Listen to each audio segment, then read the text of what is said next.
नदी के तट पर सारे यदुवंशी आपस में लड़कर मर चुके हैं, जिसको देखकर बलराम जी ने अपना शरीर त्याग दिया है। और महाराज मधुसूदन, एक बहेलिये ने मधुसूदन के पैर पर तीर से वार किया, जिससे वह मधुसूदन जी महाराज, जिससे वो वैकुंठ धाम चले गए। नहीं नहीं, ये सही नहीं। भैया ये सब हमको छोड़ के चले गए। भैया भैया क्या करें भैया? भैया ये सब हमको छोड़ के चले गए भैया। नहीं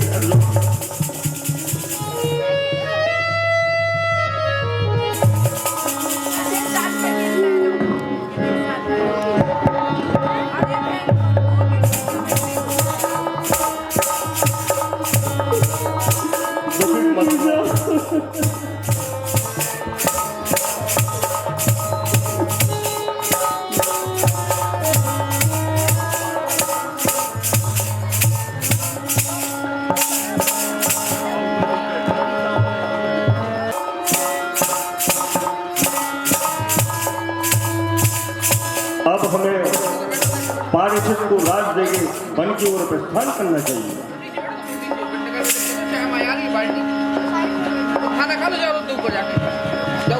आप ठीक कहते हैं भ्राताश्री। पारिषद का प्लान स्वीकार है। आयुष्मान भव।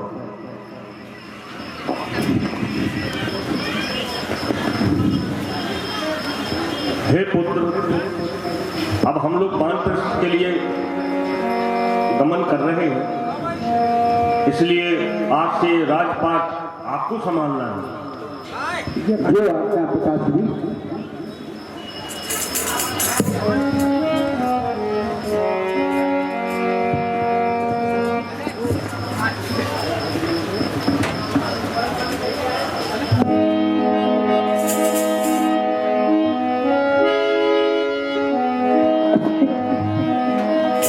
मैं कहता हूँ कि आप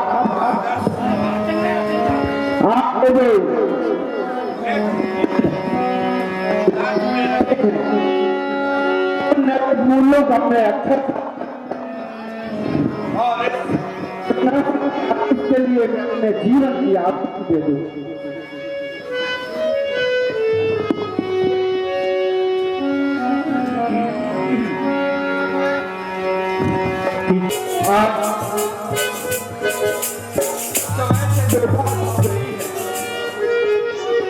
किंतु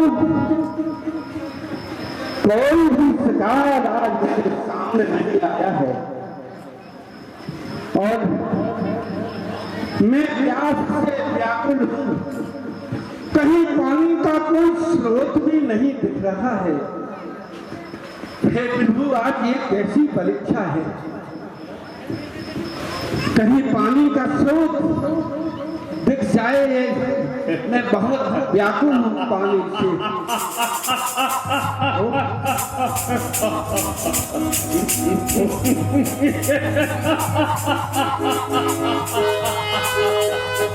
हे महाशय, आप कौन हैं?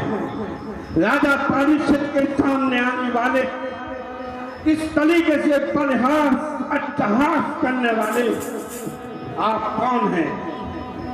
हे राजा पारिषद, मैं कलयुग हूँ और मैं तुम्हारे राज्य में प्रवेश करने वाला हूँ। क्या कहा? कलयुग? और राजा पारिषद के राज्य में? असंभव, असंभव। हे कलयुग, तुम मेरे राज्य में नहीं रह सकते। मैं तुम्हें अपने राज्य में नहीं रहने दूंगा और मैं तुम्हें चेतावनी देता हूं कि तुम मेरे राज्य से बाहर निकल जाओ, वरना अपने प्राण इस धन से मत गवाओ। हे राजा पारिषद, काल तो सद्भाव है, वह किसी के रोके नहीं रुकता। क्या कहा? यह तो सत्य है कि काल काल गई है, सृष्टि में काल से सृष्टि का संचालन है, किंतु हे महाशय, मैं तुम्हें अपने राज्य में स्थान नहीं दे सकता, नहीं दे सकता। अच्छा, तो यदि आप कलयुग को स्थान नहीं दे सकते तो मुझे लगता है आपको अपना स्थान ही खाली करना पड़ेगा। हे महाशय, इस तरह का वार्तालाप मत कीजिए। ये सच है कि तुम कालजयी हो। जब से ये सृष्टि का संचालन है तब से तुम्हारा भी एक निवास होता है, किंतु तुम याचक बनकर राजा परीक्षित के दरबार में एक याचक बनकर याचना कर रहे हो, और राजा परीक्षित किसी भी याचक को अपने तलवार से खाली हाथ नहीं जाने देता। जी महाराज। तो बताइए, मैं आप क्या चाहते हैं? हे महाराज, मैं ये चाहता हूं कि मुझे आप कुछ स्थानों में वास दें। ठीक है, मैं तुम्हें अपने राज्य में स्थान देता हूं, जहां जुआ को खेला जाता हो, वहां तुम रह सकते हो।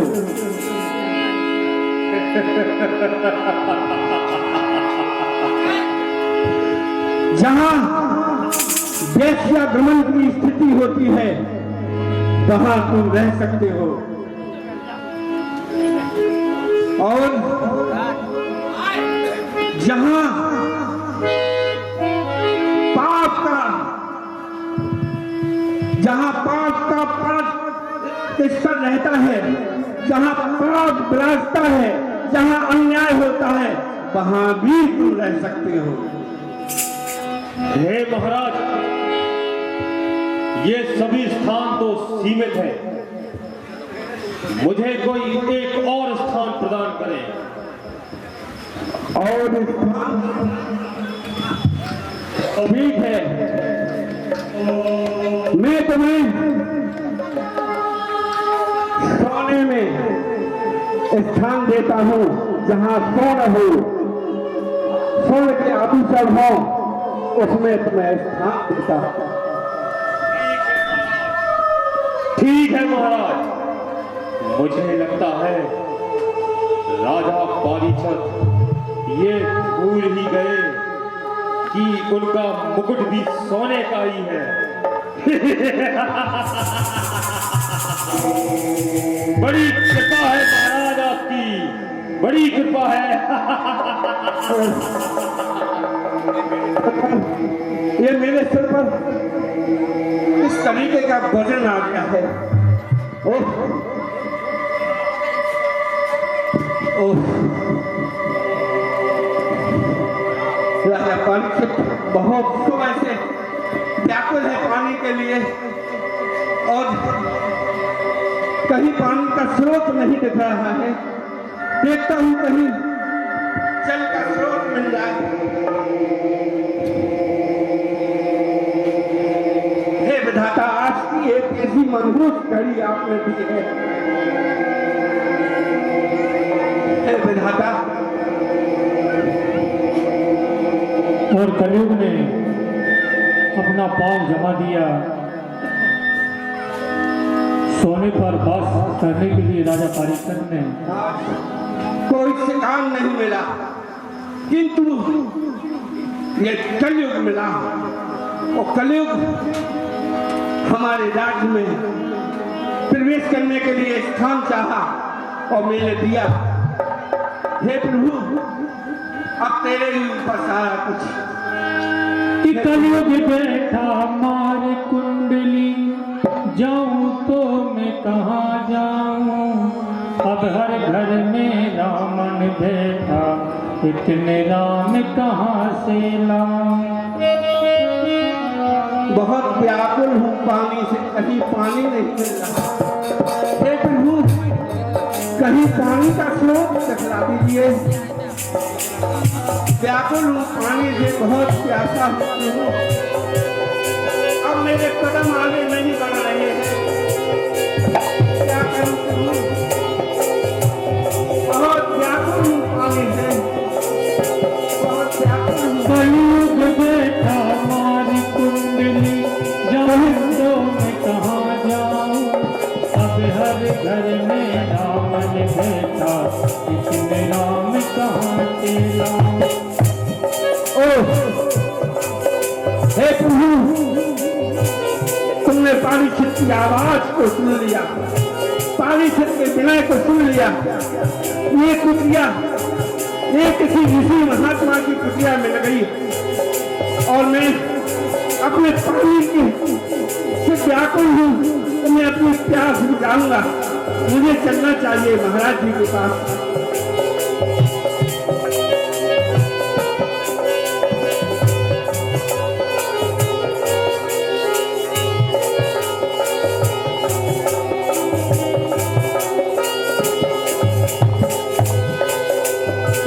के चरणों में राजा परीक्षित का प्रणाम स्वीकार हो।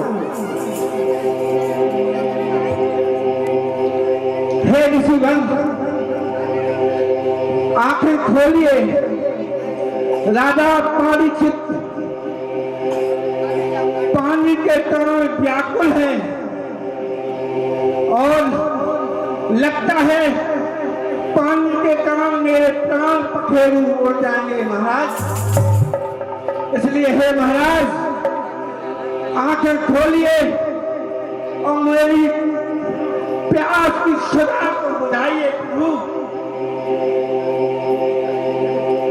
हे महाराज, राजा पानी के लिए याचक बनकर आपकी कुटी पर आया है। हे महाराज, मैं प्यास बुझाने के लिए निवेदन कर रहा हूँ। महाराज, मुझे पानी पीना है। महाराज,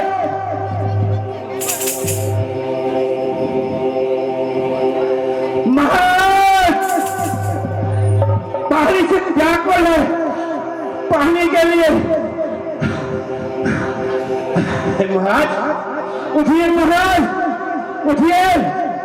राजा परीक्षित आज के दौरान में याचक बनकर पानी के लिए तड़प रहा है और आप अपनी आराधना में, साधना में लीन है। मेरी आवाज सुनिए महाराज। हे ऋषिवर, राजा परीक्षित आपके श्री चरणों में पानी के लिए व्याकुल है। मुझे पानी दीजिए महाराज।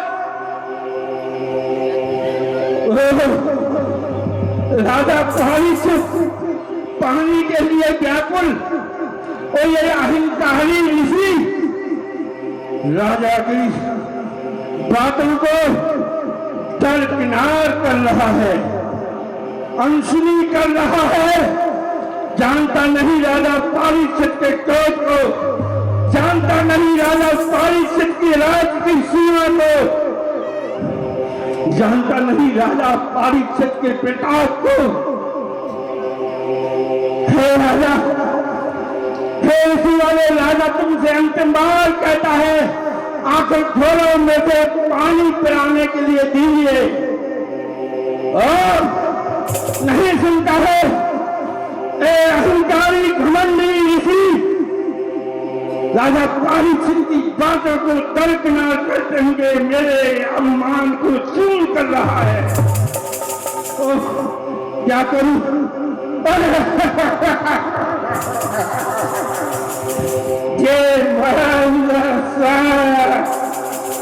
ये मरा हुआ सांप, इसके गले में डालकर मैं अपने अपमान का बदला लूंगा।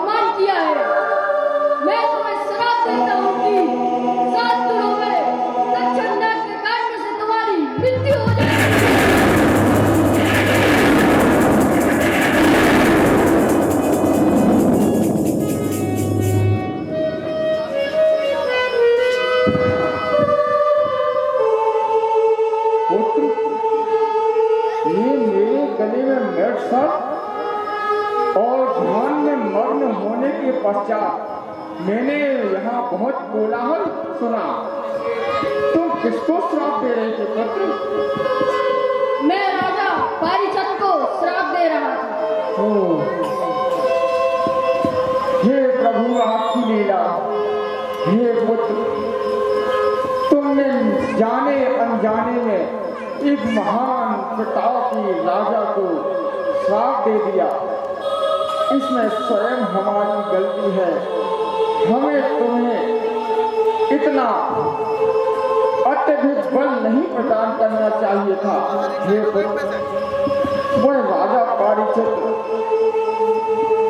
हमेशा अपने प्रजा को पुत्र की भांति प्रेम करते हैं और उनका पालन पोषण करते हैं। ऐसे राजन का अगर इस धरती से लोप हो जाएगा तो बहुत बड़ा अनर्थ हो जाएगा। हे पुत्र, तुमने बहुत बड़ा अनर्थ कर दिया है। जाओ, मेरी दृष्टि से ओझल हो जाओ। हे विधाता, अब लोक कल्याण के लिए हमें स्वयं ही राजा पारिचत से मिलना होगा।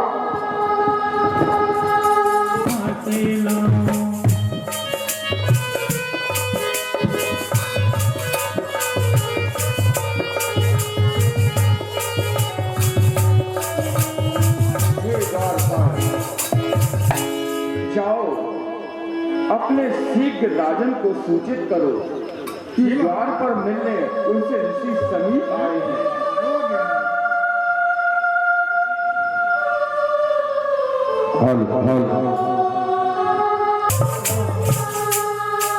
महाराज अभी विश्राम कर रहे हैं, थोड़ा प्रतीक्षा कीजिए। हे द्वारपाल, यह समय उनकी विश्राम का नहीं है। मुझे अत्यंत ही गोपनीय वार्ता करनी है। अगर वो विश्राम करते रह गए तो बहुत बड़ा अनर्थ हो जाएगा। तुम जाओ, शीघ्र जाओ।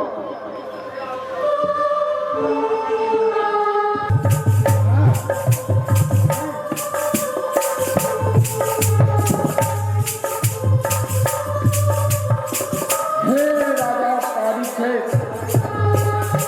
अपनी निद्रा से उठो राजा पारिचत। हे ऋषिवर, आपका अभिनंदन है, स्वागत है, वंदन है। दास का प्रणाम स्वीकार हो। आइए ऋषिवर, आसन ग्रहण कीजिए। हरे महाराज।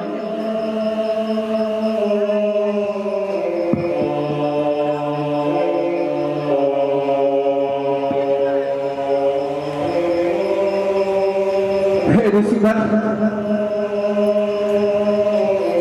बड़ी कृपा हुई जो राजा पारिचत के दरबार में आपने अनुग्रहित किया। कृपया आने का प्रयोजन कहने की कृपा करें ऋषिवर।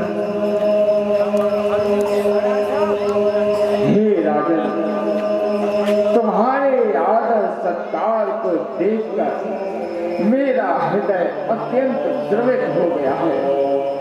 हे राजन, तुम्हें ज्ञात नहीं, जब तुम प्यास से व्याकुल होकर मेरी कुटिया में आए थे तो हे राजन, तुमने मेरे गले में एक मृग सर्प डाल दिया था और उसको देखकर मेरे पुत्र ने क्रोध के आवेश में आकर तुम्हें श्राप दे दिया। क्या कहा ऋषिवर? याद आया, उस दिन में शिकार खेलने के लिए गया था, प्यासा था, तड़प रहा था और आपको मैंने चेतना में लाने के लिए बहुत अथक प्रयास किए, किंतु जब आपने साधना से अपनी तंद्रा नहीं खोली तो मैंने क्रोध में आकर बड़ा घोर अपराध किया। आपके गले में मरा हुआ सर्प डाला था। तो हे ऋषिवर, मैं बार बार क्षमा चाहता हूँ, मेरे अपराध को क्षमा कीजिए प्रभु। हे राजन, मैं जानता हूँ इसमें तुम्हारा कोई दोष नहीं। यह सब तो तुम्हारे मस्तक पर विराजमान जो स्वर्ण तुमने अपने मुखमंडल पर ये मुकुट लगा रखा है, इस मुकुट में तुमने स्वयं कलयुग को विराजमान अर्थात उसको जगह दी है। हाँ, इसी बात जब मैं शिकार के लिए गया था तो कलयुग आया था और उसने 4 स्थान मांगे थे, तो मैंने ये स्थान दिए थे गुरुवर, दिए थे, और सोने में भी उसको स्थान दिया था गुरुवर। लेकिन ये मुझे आभास नहीं कि कलयुग कब मेरे इस मुकुट में आन बराजा गुरुवर और मुझसे ये धृष्टता हो गई। ये राजन, मुझे सर्व ज्ञात है और मैं अपने दिव्य दृष्टि से देख लिया है, इसमें तुम्हारा कोई दोष नहीं। और दोष अब मुझे बहुत पश्चाताप हो रहा है कि मेरे पुत्र ने देखा कि मेरे पिता का तुमने अपमान कर दिया, और अपमान तुमने नहीं किया, यह सब कलयुग ने तुमसे करवाया है। लेकिन मेरे पुत्र ने तुम्हें श्राप दे दिया कि आज से 7वें दिन तक्षक नाम के काटने से तुम्हारी मृत्यु हो जाएगी।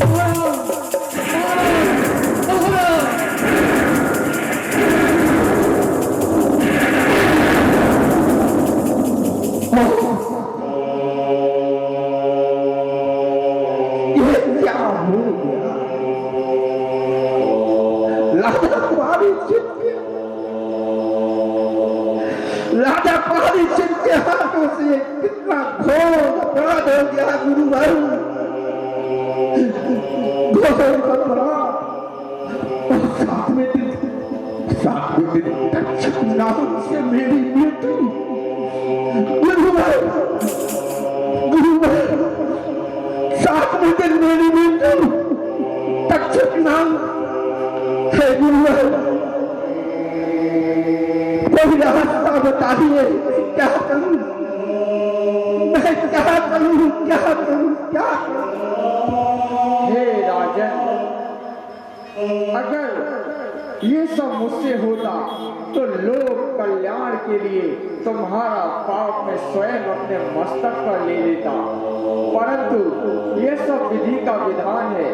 हे राजन, तुम परम प्रतापी राजा परीक्षित हो, तुम इस प्रकार व्याकुल मत हो। और हे राजन, मुझे आभास हो रहा है कि तुम्हें अपनी व्याकुलता को छोड़कर सुखदेव जी के पास जाना चाहिए, वही तुम्हारा उद्धार करेंगे। और तुम अपनी व्याकुलता को छोड़कर जाओ, सीख जाओ और सुखदेव जी के आश्रम में जाकर उनसे मिलो। गुरुवर जो आदेश, जरूर सुखदेव जी के पास जाऊंगा और आपके कहे अनुसार मैं उनके श्री चरणों में पहुंचकर अपनी व्यथा कथा सुनाकर कोई मार्ग कराऊंगा। हे गुरुवर क्षमा कीजिए, क्षमा कीजिए। जाओ राजन, तुम्हारा उद्धार हो। जय गुरुदेव, जय गुरुदेव, जय गुरुदेव।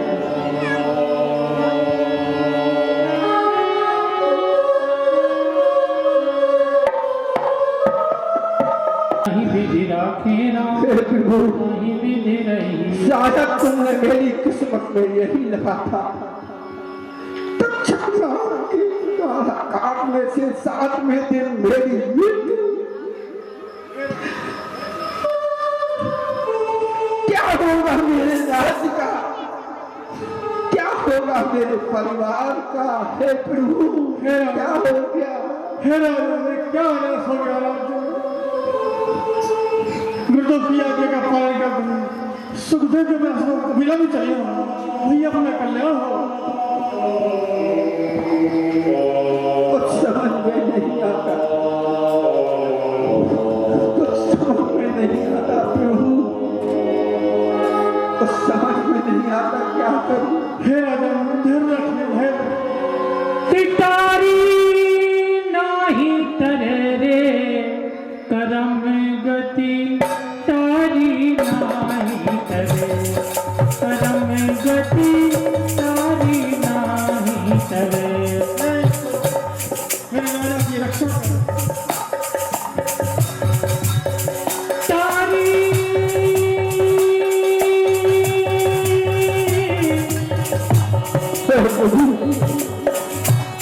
जीवन में रिश्ते सारे छूट रहे हैं, क्या करूं। करम गति तारी नाही तरे रे करम गति तारी नाही तरे। जीवन के सारे रिश्ते तेरे साथ नहीं ये आते। जीवन के सारे रिश्ते तेरे साथ नहीं ये आते। ये माया की संसार पगले झूठा है संसार पगले झूठा है संसार।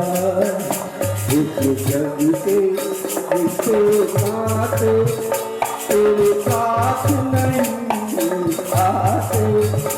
ये माया की संसार पगले झूठा है संसार पगले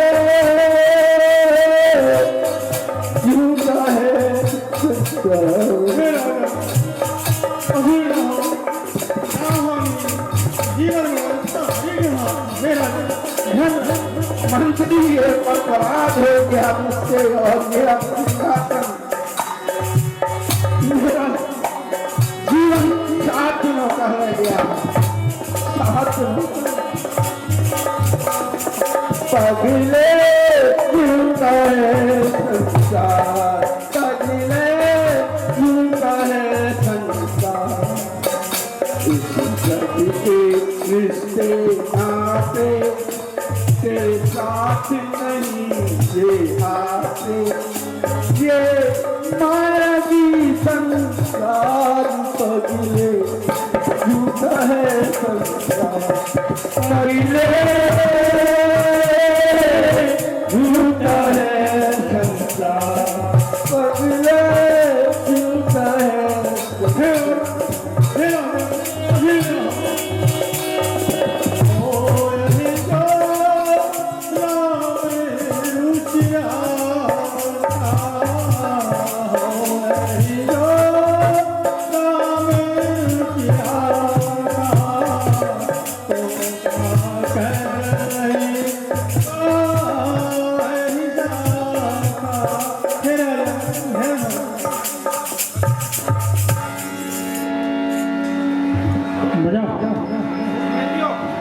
ऋषिवर सुखदेव जी के चरणों में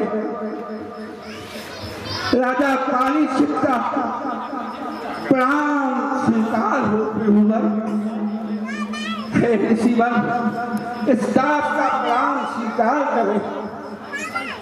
कल्याण हो रोजन कहो किस कारणवश यहाँ आना हुआ। हे ऋषिवर मैं आपसे एक प्रश्न लेकर आपके समक्ष आया हूं कि जब किसी व्यक्ति की मृत्यु 7वें दिन हो तो उसे क्या करना चाहिए, क्या करना चाहिए ऋषि?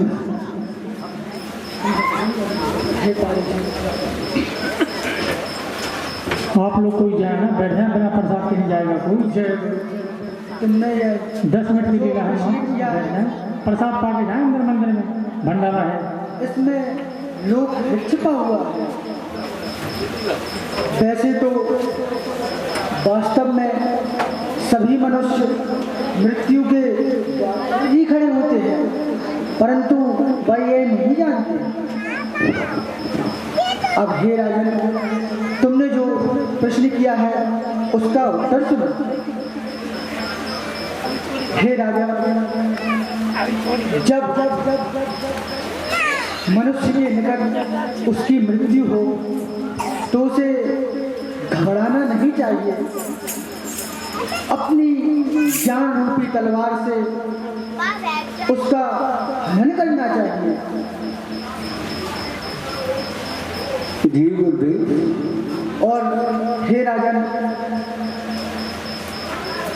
जब मनुष्य के निकट मृत्यु होती है तो वह बहुत ही व्याकुल होता है और उसे मोह माया का यह झूठा बंधन बांधता है।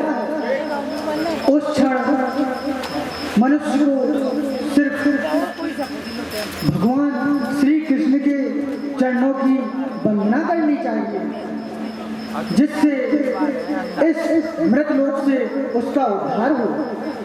जी गुरुदेव। जी गुरु। हे राजा, अब मैं तुम्हें प्रभु श्री कृष्ण की कथा सुनाता हूँ, वह तुम्हारा कल्याण अवश्य करेंगे।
मैंने प्रभु के चरणों की भक्ति प्रदान कर दी।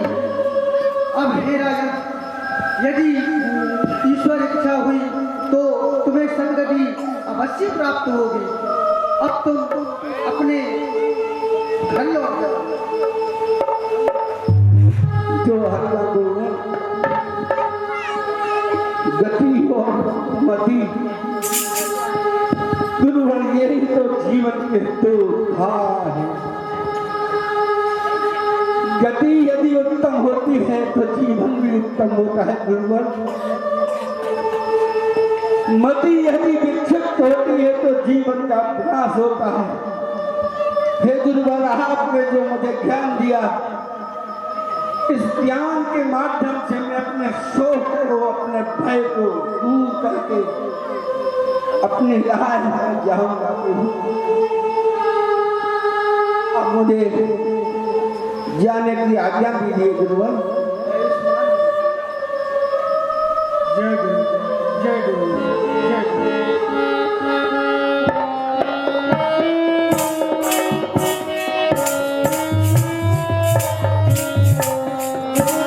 जय दूर करने का यह ज्ञान दिया,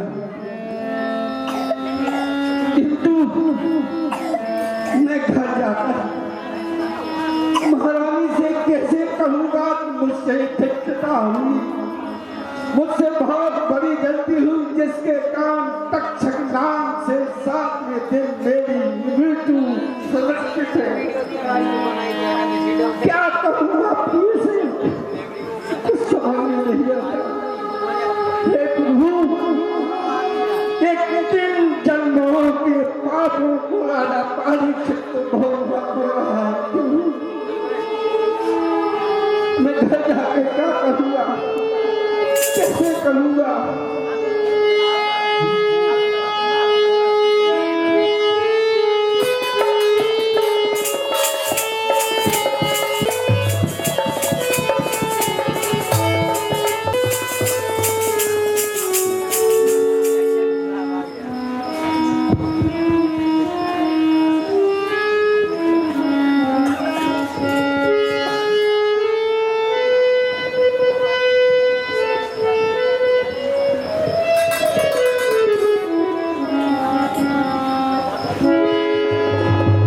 विधाता के लेखानुसार मुझे आज से ठीक 7वें दिन राजा परीक्षित को देखने के लिए जाना है, परंतु ये वेदराज कहाँ जा रहे हैं?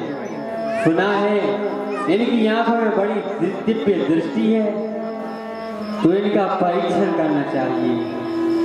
हे वेदराज जी, आप कहाँ जा रहे हैं? हाँ भैया जी,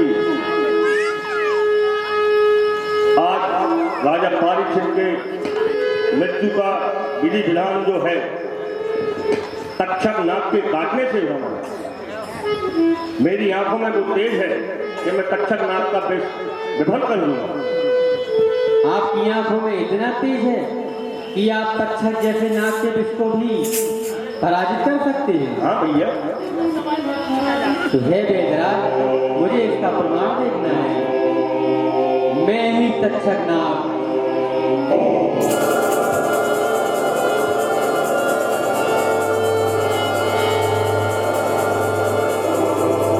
मैं हरे भरे वृक्ष को अपने विष से कार्य कर दूंगा। आप अपनी मंत्र शक्ति से इसको पुनः हरा भरा करके दिखाइए।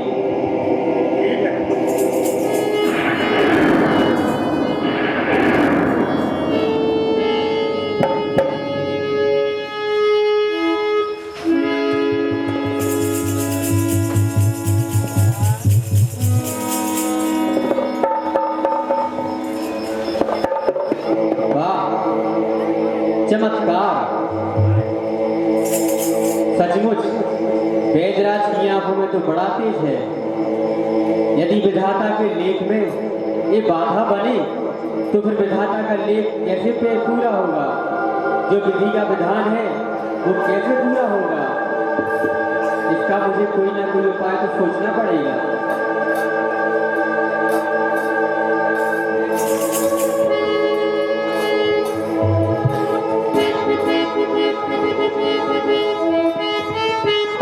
हे विधाता, मुझे कोई रास्ता दिखाइए ताकि मैं विधि के विधान को पूरा कर सकूं।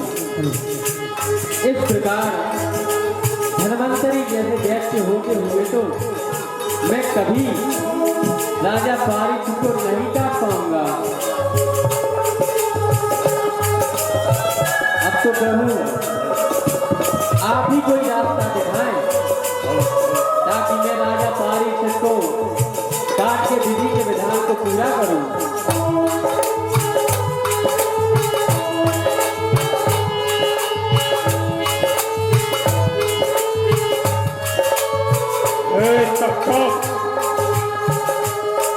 मैं कलयुग हूं और तुम मेरी सहायता से इस कार्य को पूर्ण करोगे। वो कैसे महोदय? हे तक्षक,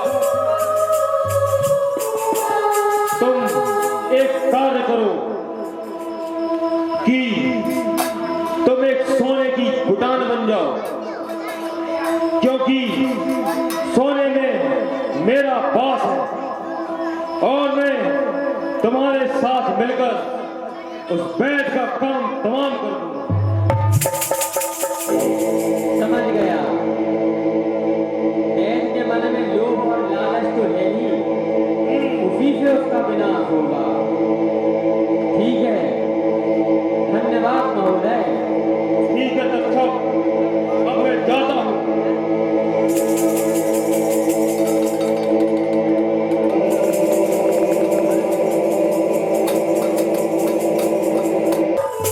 अरे ये क्या? सोने की गुदान? लगता है भगवान बहुत प्रसन्न है मुझसे।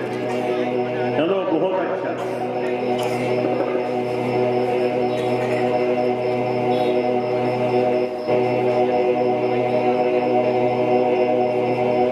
बड़ी खुजली हो रही है।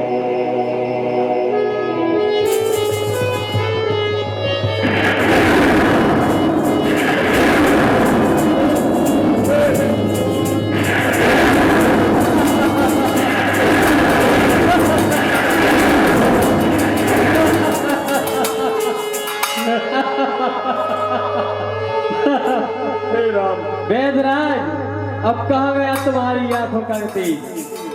तुम्हारा लोभ ही तुम्हारे विनाश का कारण बना है। ठीक है, अब जाओ, चले थे महाराज के प्राण बचाने। अब पहले अपने तो प्राण बचा के दिखाओ, मैं चला अपने कार्य को पूर्ण करने।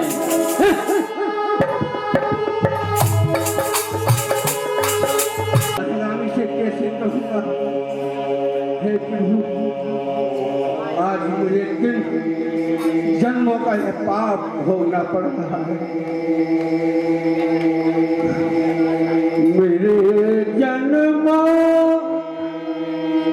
मेरे धर्मों, मेरे कर्मों को कलयुग ने बिगाड़ा है। मेरे धर्मों, मेरे कर्मों को कलयुग ने बिगाड़ा है। मेरे धर्मों, आज यदि मैं कलयुग को प्रवेश नहीं देता तो आज मुझे यह दिन नहीं देखने पड़ते, अपनी मौत को आमंत्रण नहीं देना पड़ता। मेरे धर्मों, मेरे कर्मों को कलयुग ने बिगाड़ा है। मेरे जीवन की नैया को इस कलयुग ने डुबाया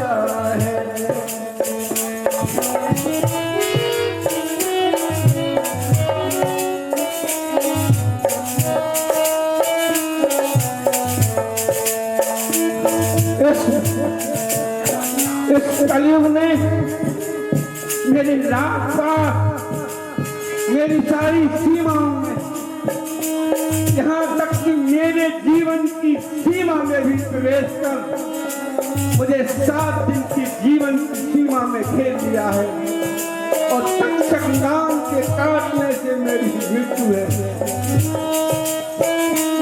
इस कलयुग ने मेरे इस मुकुट में बैठकर मेरे जीवन का सत्यानाश कर दिया है। हे प्रभु, वो उस क्षण आपने मुझे रोका क्यों नहीं जब मैंने कलयुग को अपनी सीमा में अपने राज में रहने के लिए स्थान दिया। हे प्रभु, मेरे जीवन का मेरे जीवन में 6 दिन करके आज 7वां दिन है, आज 7वां दिन है। मेरा राजपाट, मेरी ये सारी सीमाएं आज मुझसे बिता लेगी। महारानी, हे प्रिय महारानी,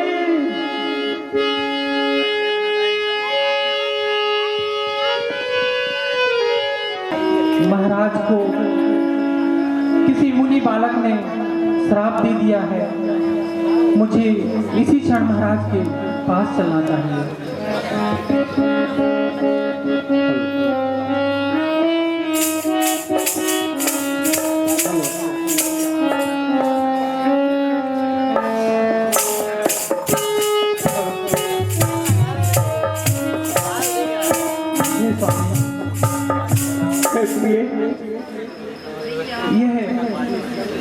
क्या सुना मैंने? जो तुमने सुना वो सच सुना महाराज, सच सुना। मेरे द्वारा घोर अपराध हो गया और मुझे साहब मिली है कि 7 में दिन तक्षक नाम से मेरी मृत्यु हो जाएगी। हे स्वामी, आप व्यथित ना हो। आप उस पांडव वंश के हैं जिसकी गाथा संपूर्ण भारत वर्ष में है। कलयुग क्या, साक्षात पर ब्रह्म भी आपका अनहित नहीं कर सकते। यही तो अफसोस है प्रिय, यही तो अफसोस है कि युधिष्ठिर के वंश में राजा पारीक्षित द्वारा ये कलयुग का प्रवेश दे दिया गया और इस राजा पारीक्षित द्वारा ऋषिवर के साथ जो घोर अन्याय किया गया उसके कारण ही आज मेरी मृत्यु है। मैं तुम्हें संन्यास देता हूँ, तुम अच्छी तरह से रहे, पुत्र का भरण पोषण करना और इस बात को याद रखना, मेरे द्वारा जो घोर अन्याय हुआ, जो पाप हुआ, जिसके कारण मैं श्रापित हुआ, इस तरीके की अपने वंश में अपने पुत्र द्वारा कभी गलती नहीं होना चाहिए। हमारे आदर्श सिद्धांत कायम रहना चाहिए। हमारे सीमा में जो हमारे सिद्धांत आदर्श है और मेरा आत्मा दिन है, मेरी मृत्यु निश्चित है,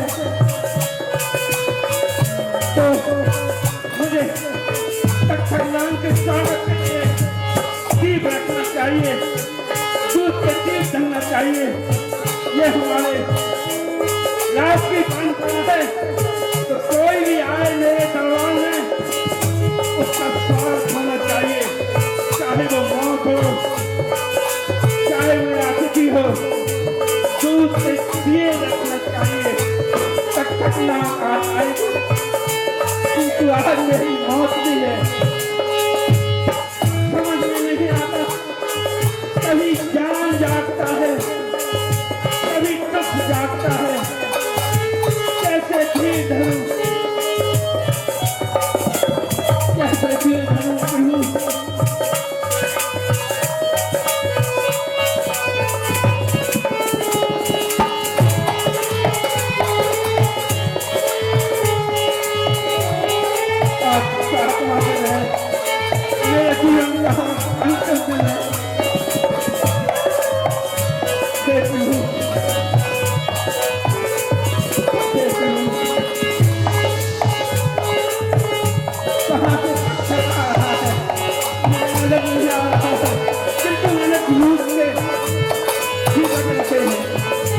स्वागत करेंगे। वो भी कहेगा कि राजा पारीक्षित तलवार ने मेरा सम्मान किया।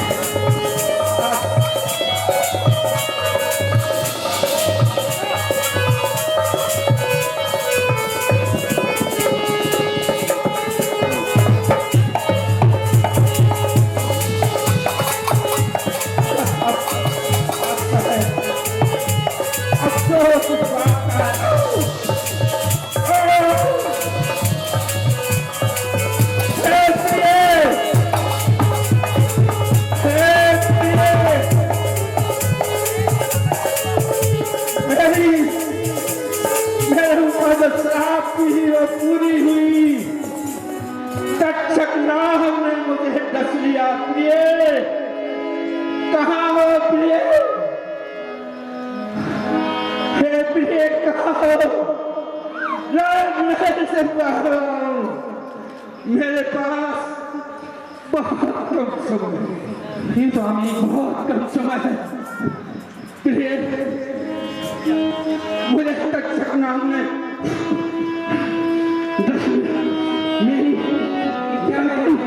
मेरी सांसें अवरुद्ध हो रही है और मैं जा रहा हूँ। नहीं स्वामी, जा रहा हूँ तुमसे। तुम साहस रखना प्रिय। देखो प्रिय वो आ रहा है। देखो वो आ रहा है। प्रभु का सिंहासन के शहंशाह मुझे लेने के लिए आओ प्रभु, आओ प्रभु, आओ। नहीं स्वामी नहीं, आप मुझे छोड़ के नहीं जा सकते स्वामी। नहीं स्वामी, इस दुनिया में अपनी जोड़ी अति उत्तम मानी जाती थी। तुम पत्नी वृत्त में पूरे थे, मैं पति वृथा कहलाती थी। नहीं स्वामी,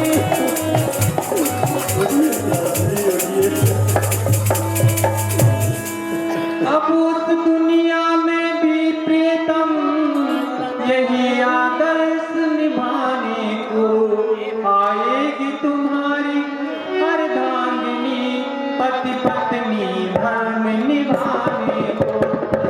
ये स्वामी मैं आपके बिना क्या हो गया?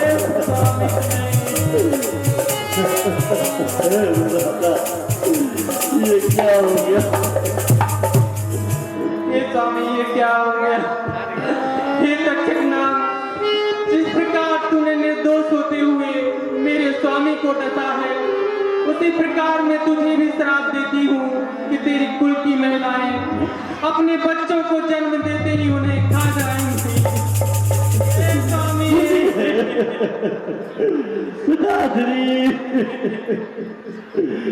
पिताश्री उठिए।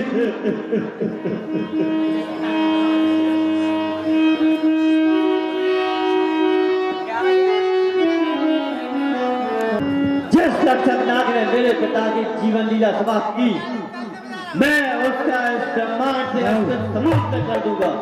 आप गिर जाओ और सर्पों के विनाश करने के यज्ञ की तैयारियां करिए। जाइए, शीघ्र जाइए। जी महाराज।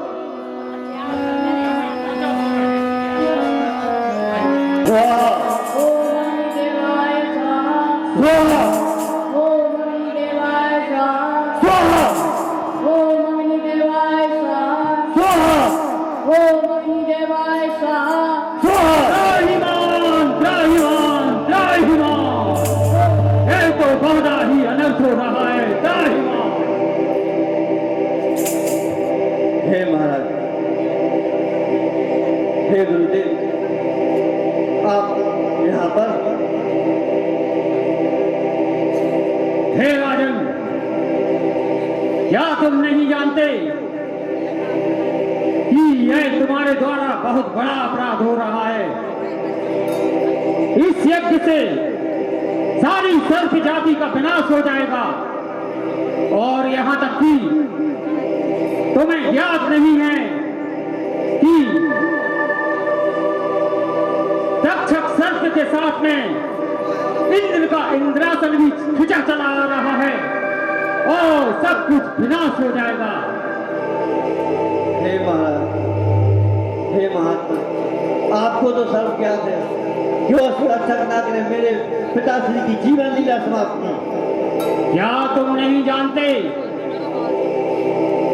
कि जन्म और मृत्यु का अधिकार तो केवल विधाता को है और किसी को नहीं। यह तुमने बहुत बड़ा पाप किया है। मैं इसके लिए तुम्हें श्राप दे सकता हूं। नहीं गुरुवर, नहीं, ऐसा ना करें गुरुवर। ठीक है, आइए, आप क्रोध शांत कर आसन ग्रहण कीजिए गुरुवर।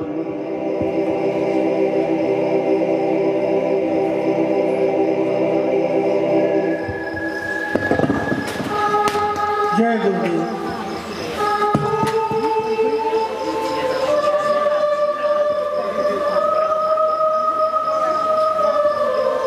हे गुरुवर, अब आप ही मुझे मार्ग दिखाइए।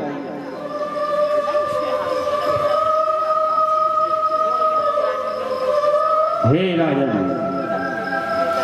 तुम्हारा पांडव वंश तो स्वयं सदियों से धर्म की रक्षा करता चला आ रहा है।